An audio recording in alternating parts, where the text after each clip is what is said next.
All right, so you sent over these really interesting pieces on managing anger this time around.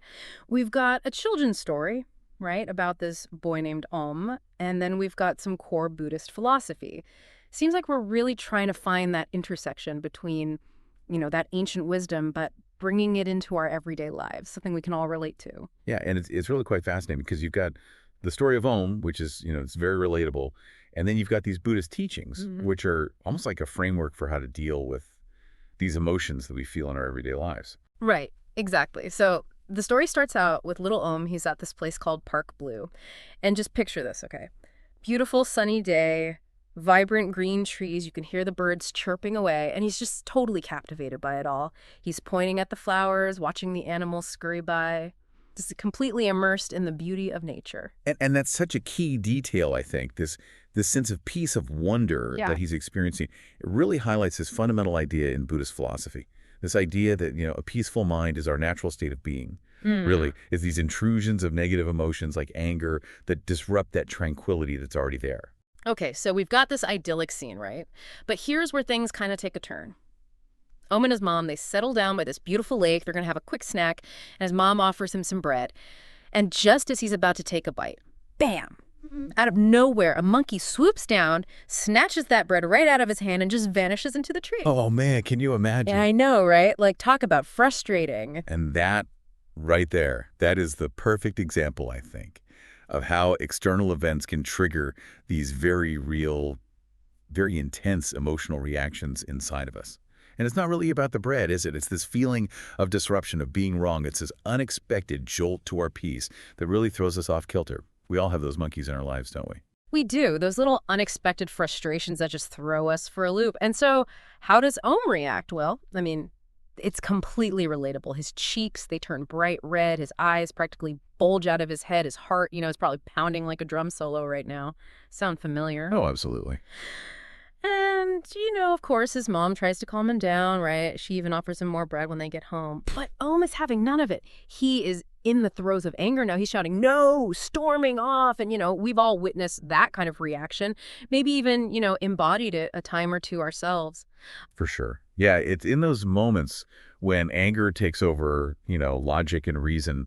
They kind of go out the window, don't they? It's almost like this wave that just crashes over you, and all you can do is just sort of ride it out. And I think that's really where those Buddhist teachings that we're talking about come in. They offer us tools to navigate those really, really turbulent emotional waters. It's like she knows, right, that this is not just a temper tantrum. This is something deeper. Exactly. And instead of just dismissing it, she takes him aside and she introduces him to these 5 techniques.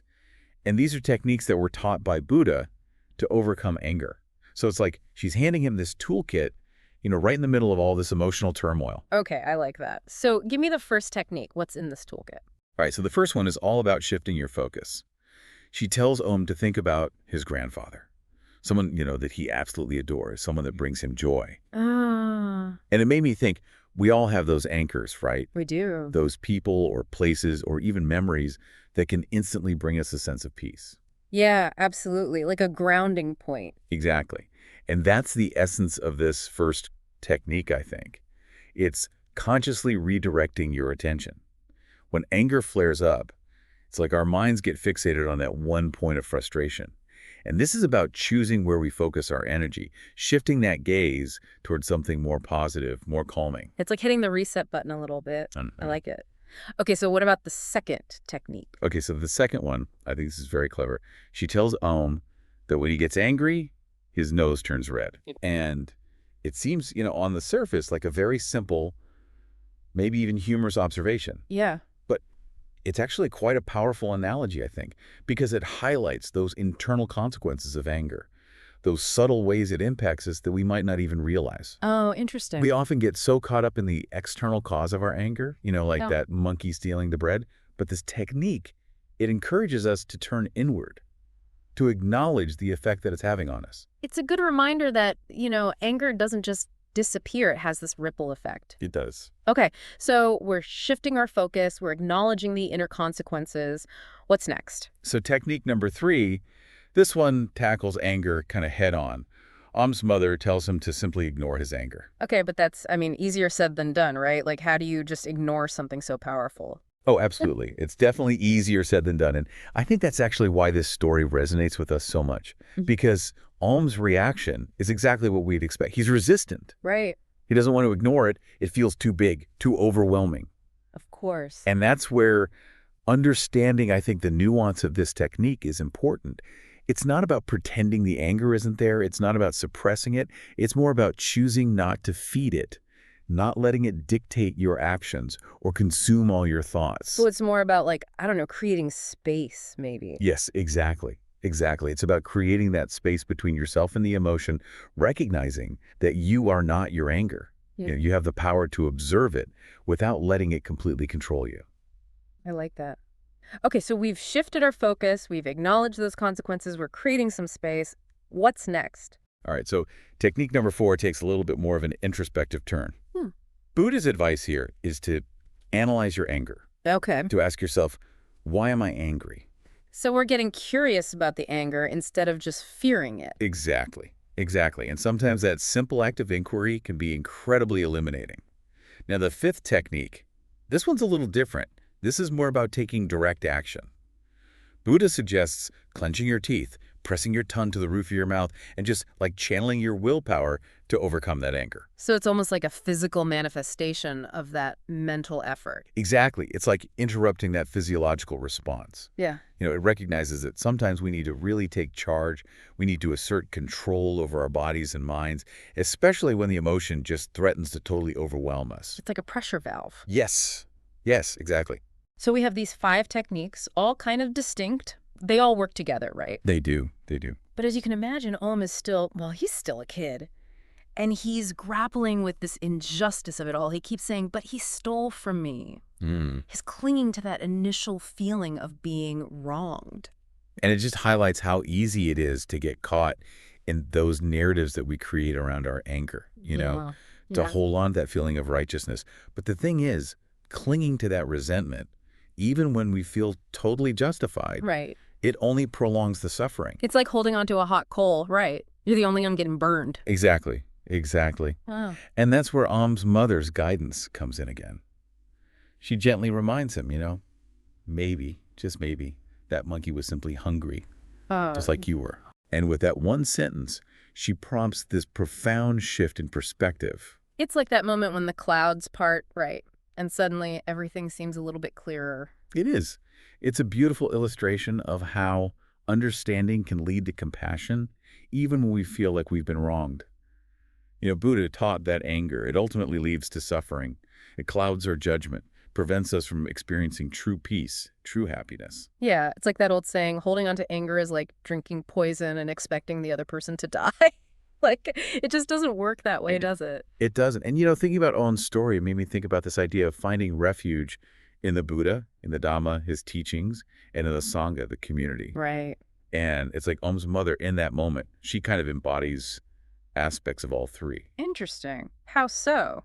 Well, she provides that comfort like the Buddha, the guidance through the teachings like the Dhamma, Yeah. and that supportive presence like the Sangha. Yeah. It reminds us that we don't have to navigate these challenging emotions on our own. There's wisdom, there's support available to us, whether it's through these ancient teachings, through meditation practices, or even just connecting with people who are, compassionate and understanding. Yeah, absolutely. And speaking of practices, we talked a little bit earlier about Anapana meditation, and I feel like this ties in perfectly here, right? Because it's a technique that can really help us cultivate that stillness of mind that Om ultimately discovers. Absolutely. Anapana meditation, focusing on the breath, such a powerful tool for calming the mind and really starting to gain control over those reactive emotions like anger. It's like building a muscle, right? The more you practice, the stronger you become. Exactly. Exactly. The more we practice, the better we become at recognizing those early warning signs and then Yeah. choosing a different path. And I love that it's accessible to everyone. It's not about, achieving some kind of mystical state. It's really about taking a few moments, connecting with your breath, observing your thoughts and emotions without judgment. And actually, you know what? We've included a QR code in the show notes if you're listening and you want to try out some guided Anapana meditations. Oh, that's great. Yeah, those are wonderful resources, and I definitely encourage everyone listening, give it a try. Even just a few minutes of mindful breathing can make a world of difference. So as we wrap up our deep dive on, well, anger, I guess, What are some of the key takeaways here? What can our listeners really take with them from Om's journey? Well, I think the most important lesson is that anger, while it's a natural human emotion, it doesn't have to control us. We have a choice. We always have a choice. We do.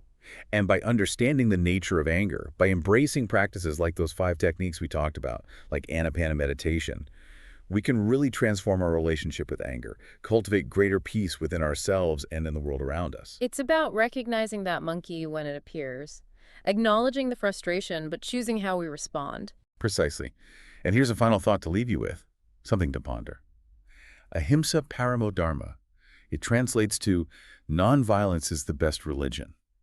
And this really resonates with the message of the story and everything we've talked about today.